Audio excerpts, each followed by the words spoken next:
যদি এদেশ থেকে ইসলাম চলে যায়, স্বাধীনতা বিক্রি হয়ে যাবে হিন্দুদের কাছে।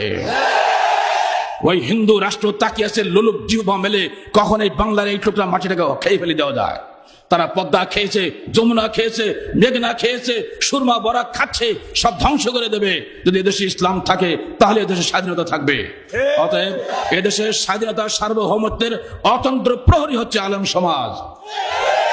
আলেম সমাজকে অসম্মান করে কোন দেশের কোন নেতৃবৃন্দ শান্তিতে দেশে টিকতে পারবে না। আল্লাহ, তুমি তোমার ইসলামকে দেশে বিজয়ী করো। আল্লাহ, তুমি তোমার খাদেম উলামায়ে কেরামকে রক্ষা করো। আল্লাহ, তুমি আলেমদের সম্মানকে বজায় রাখো, আলেমদের সম্মানকে অক্ষুণ্ণ রাখো, যেন এই দেশের স্বাধীনতা যেন শয়তানরা যেন দখল না করতে পারে। আল্লাহ, তুমি আমাদের উত্তরসূরি বংশধরদের জন্য একটা নিরাপদ বাংলাদেশ দান করো। আমাদের সরকারের কাছে আমাদের দাবি থাকবে, এই তাবলীগ ইজতেমার পক্ষ থেকে